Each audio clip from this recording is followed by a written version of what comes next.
दोस्तों, स्वागत है आपका हमारे YouTube channel study with Usha में। और आज मैं आपके लिए लेकर आई हूँ हिंदी भाषा और उसका विकास से बहुत ही महत्वपूर्ण क्वेश्चन।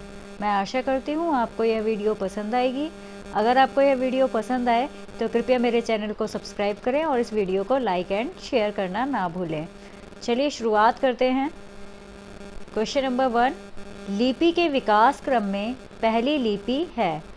तो जब लिपि का विकास हुआ था तो उसमें सबसे पहले कौन सी लिपि थी जिसका निर्माण किया गया था? ठीक है, तो ऑप्शन नंबर है अ, भाव मूलक लिपि, ऑप्शन नंबर ब, सूत्र लिपि, ऑप्शन नंबर स, चित्र लिपि, या फिर द, प्रतीकात्मक लिपि।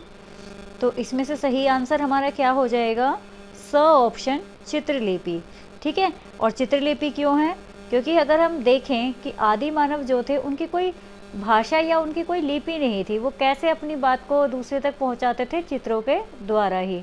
जैसे कि हमने अजंता और एलोरा की गुफाओं में हम देख सकते हैं, हमारे सामने एग्जाम्पल्स हैं इस चीज़ के, है ना। चलिए अगले क्वेश्चन पे बढ़ते हैं। क्वेश्चन नंबर 2, कृष्ण काव्य की भाव संपदा किस भाषा में व्यक्त हुई है? यदि हम कृष्ण काव्य की बात करते हैं तो जैसे कि हम सभी जानते हैं कि कृष्ण जी का जन्म कहाँ हुआ था? वृंदावन। ठीक है, गोकुल वृंदावन में हुआ था। ठीक है, तो वहाँ पर ही अगर हम देखें, वो 84 कोस की जो परिक्रमा करने कुछ लोग जाते हैं, वो पूरा का पूरा किस में कहलाता है? ब्रजमंडल में कहलाता है। अब ब्रजमंडल है तो वहाँ की भाषा भी क्या होगी? ब्रज भाषा ही होगी। ठीक है, तो हम बिल्कुल ही स्पष्ट तरीके से ये समझ सकते हैं कि कृष्ण काव्य की भाव संपदा जो है वो किस काव्य में व्यक्त हुई है, किस भाषा में व्यक्त हुई है? ब्रज भाषा में। ठीक है, तो इसका ऑप्शन सही क्या हो जाएगा? ब ऑप्शन। ठीक है, चलिए आगे बढ़ते हैं तीसरे क्वेश्चन पर। क्वेश्चन नंबर 3, ब्रज भाषा, खड़ी बोली, हरियाणवी, बुंदेली और कन्नौजी हिंदी बोलियों के किस वर्ग की भाषाएं हैं? ठीक है, तो ऑप्शन नंबर अ, पूर्वी हिंदी, ऑप्शन नंबर ब, पश्चिमी हिंदी, ऑप्शन नंबर स, राजस्थानी, या फिर ऑप्शन नंबर द, पहाड़ी। तो इसमें से सही आंसर क्या हो जाएगा? ब्रज भाषा, खड़ी बोली, हरियाणवी, बुंदेली और कन्नौजी किस बोली वर्ग की उपभाषा है? कौन बताएगा? हाँ जी, तो कौन सा हो जाएगा? पूर्वी भाषा या फिर पश्चिमी भाषा, पश्चिमी हिंदी? कौन सी हो जाएगी? पश्चिमी हिंदी। तो इसमें से सही आंसर हमारा क्या हो जाएगा? ऑप्शन नंबर ब, पश्चिमी हिंदी। ठीक है, चलिए आगे बढ़ते हैं क्वेश्चन नंबर 4 पर।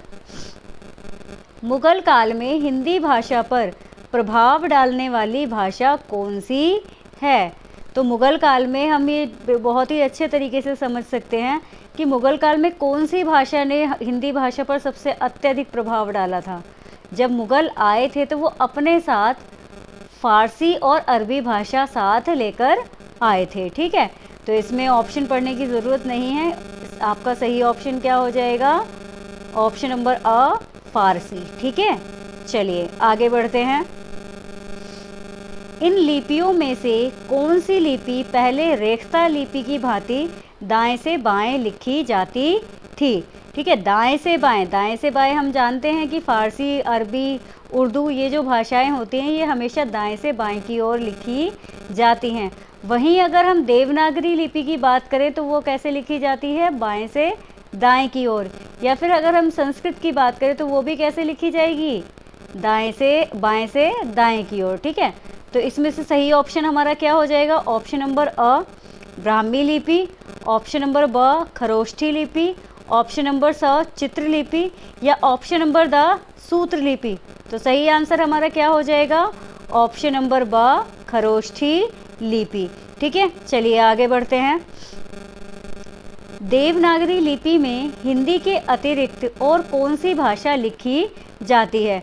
तो अगर हम देवनागरी लिपि की बात करें तो उसमें कौन सी भाषा लिखी जाएगी?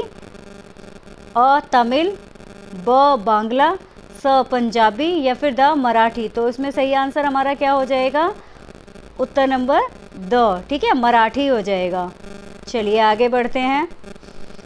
क्वेश्चन नंबर 7, मेवाती और हाड़ौती बोलियां हिंदी में किस वर्ग की बोलियां हैं? ऑप्शन नंबर अ, पहाड़ी, ऑप्शन नंबर ब, राजस्थानी, ऑप्शन नंबर सा बिहारी, या फिर ऑप्शन नंबर द पश्चिमी हिंदी। तो इसमें से सही आंसर हमारा क्या हो जाएगा? जो मेवाती और हाड़ौती बोलियां हैं ये राजस्थानी भाषा की हैं, ठीक है, राजस्थानी बोली वर्ग की हैं, ठीक है। चलिए आगे बढ़ते हैं क्वेश्चन नंबर 8 पर। अधिकतर भारतीय भाषाओं की लिपियों का विकास किस प्राचीन लिपि से हुआ है? ऑप्शन नंबर आ ब्राह्मी लिपि, ऑप्शन नंबर ब खरोष्ठी लिपि, ऑप्शन नंबर सा कुटिल लिपि, या फिर ऑप्शन नंबर द शारदा लिपि। तो इसमें से हमारा सही आंसर क्या हो जाएगा? अधिकतर जो भारतीय भाषाएं हैं उनकी जो प्राचीन लिपि थी वो कौन सी थी? ऑप्शन नंबर अ ब्राह्मी लिपि, ठीक है। बहुत ही इंपॉर्टेंट क्वेश्चन है, टीजीटी पीजीटी और नेट में भी इसमें से क्वेश्चन आपके पूछे जाते हैं, ठीक है। चलिए क्वेश्चन नंबर 9 पर बढ़ते हैं। इनमें से हिंदीतर भाषी राज्य कौन सा है? तो कौन सा हो जाएगा हमारा? ऑप्शन नंबर अ उत्तर प्रदेश, ऑप्शन नंबर ब मध्य प्रदेश, ऑप्शन नंबर स बिहार, या फिर ऑप्शन नंबर द महाराष्ट्र। तो इसमें से हमारा सही आंसर क्या हो जाएगा? महाराष्ट्र हो जाएगा, ठीक है। चलिए आगे बढ़ते हैं क्वेश्चन नंबर 10 पर। निम्नलिखित काव्य पंक्तियां किस कवि की हैं? जामे रस कछु होत है, पढ़त ताहि सब कोय, बात अनूठी चाहिए, भाषा काऊ होय। ठीक है, तो यह जो पंक्तियां हैं ये किसकी हैं? ऑप्शन नंबर अ भारतेंदु हरिश्चंद्र, ऑप्शन नंबर ब सत्यनारायण कविरत्न, ऑप्शन नंबर स जगन्नाथ रत्नाकर, या फिर option number the Maithili Sharan Gupt. तो जैसा कि हम सब जानते ही हैं कि अगर हम कहें कि आधुनिक भाषा का इतिहास या आधुनिक काल का निर्माता किसको कहा जाता है? आधुनिक काल कब से शुरुआत मानी जाती है? भारतेंदु युग से ही आधुनिक युग की शुरुआत मानी जाती है। तो हिंदी के जो हिंदी के सपोर्टर भी हम कह सकते हैं कि इन्होंने हिंदी में काफ़ी रचनाएं की थी अपनी, ठीक है। तो भारतेंदु हरिश्चंद्र हो जाएगा। इनका बहुत ही प्रसिद्ध एक नाटक है, अगर आपने ध्यान दिया हो तो कौन सा है? अंधेर नगरी और भारत दुर्दशा। बहुत ही महत्वपूर्ण है, हमेशा ही प्रश्न आपके नेट में तो हमेशा ही इसमें से क्वेश्चन पूछे ही जाते हैं, ठीक है। भारत दुर्दशा में से भी पूछा जाता है ज़रूर, और आपका अंधेर नगरी में से भी हमेशा एक ना एक क्वेश्चन हमेशा ही आता है, ठीक है। चलिए, तो दोनों ही नाटक जो है बहुत महत्वपूर्ण है, उनको आप ज़रूर पढ़िएगा। चलिए क्वेश्चन नंबर 11 पर चलते हैं। पूर्वी हिंदी की बोलियां अपभ्रंश के किस रूप से विकसित हुई हैं? अगर हम पूर्वी बोलियों की बात करें तो वो किससे हुई हैं? किससे हुआ है उनका विकास? अर्ध मागधी से। तो इसमें तो ज़्यादा सोचने की बात ही नहीं है, ठीक है। तो कौन सा हो जाएगा हमारा? ऑप्शन नंबर बा इसका सही आंसर हो जाएगा। चलिए क्वेश्चन नंबर 12 पर बढ़ते हैं।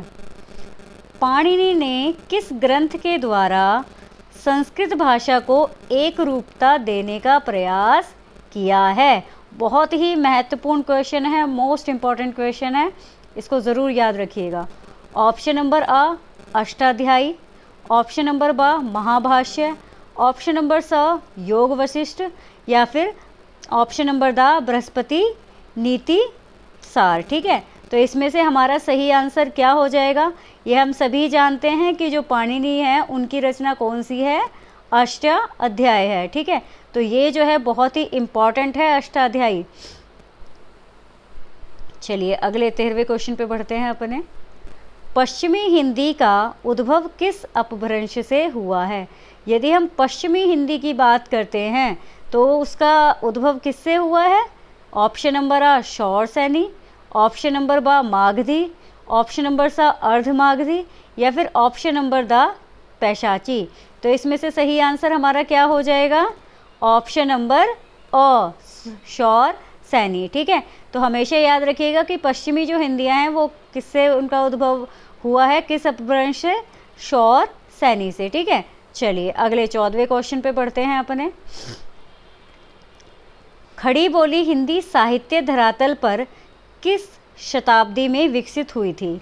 तो इसका सही आंसर क्या होगा? ऑप्शन नंबर आ 18वीं शताब्दी, ऑप्शन नंबर बा 17वीं शताब्दी, ऑप्शन नंबर सा 19वीं शताब्दी, या फिर ऑप्शन नंबर दा 16वीं शताब्दी। तो इसमें से इसका सही आंसर कौन सा हो जाएगा? ऑप्शन नंबर सा 19वीं शताब्दी। ठीक है, बहुत ही इंपॉर्टेंट क्वेश्चन है सारे के सारे। क्वेश्चन नंबर 15 पे बढ़ते हैं अपना। संविधान के किस अनुच्छेद के अनुसार संघ की राजभाषा हिंदी और लिपि जो है देवनागरी होगी? वेरी मोस्ट इम्पॉर्टेंट क्वेश्चन और हमेशा ही एग्जाम्स में यह पूछा जाता है। ठीक है, तो ऑप्शन नंबर अ अनुच्छेद 343, ऑप्शन नंबर ब अनुच्छेद 346, ऑप्शन नंबर सा अनुच्छेद 344, या फिर ऑप्शन नंबर द अनुच्छेद 342। इसमें से सही आंसर हमारा क्या हो जाएगा? ऑप्शन नंबर आ 343। मोस्ट इम्पॉर्टेंट क्वेश्चन है, अधिकतर आपको पेपर में देखने के लिए यह क्वेश्चन मिलेगा। ठीक है, चलिए आगे बढ़ते हैं। बुंदेली और कन्नौजी हिंदी की किस उपभाषा वर्ग की बोलियां हैं? तो अगर हम बुंदेली और कन्नौजी की बात करते हैं तो ये कौन से वर्ग की हैं? पूर्वी हिंदी की, पश्चिमी हिंदी की, राजस्थानी हिंदी की, या फिर पहाड़ी हिंदी की? कौन सी हिंदी की हो जाएंगी ये? पश्चिमी हिंदी की। ठीक है, सही ऑप्शन क्या है हमारा? ऑप्शन नंबर बा पश्चिमी हिंदी। चलिए क्वेश्चन नंबर 7 पर आते हैं। पाली प्राकृत भाषाएं किससे विकसित हुई हैं? अगर हम पाली और प्राकृतिक की बात करते हैं तो ये किससे हुई हैं, किससे विकसित हुई हैं? लौकिक संस्कृत से, पुरानी हिंदी से, शौरसैनी से, या फिर वैदिक संस्कृत से? तो इसका सही ऑप्शन हमारा कौन सा हो जाएगा? द ऑप्शन वैदिक संस्कृत। ठीक है, मोस्ट इम्पॉर्टेंट क्वेश्चन है ये भी। इसका सही आंसर क्या है हमारा? उत्तर नंबर द वैदिक संस्कृत।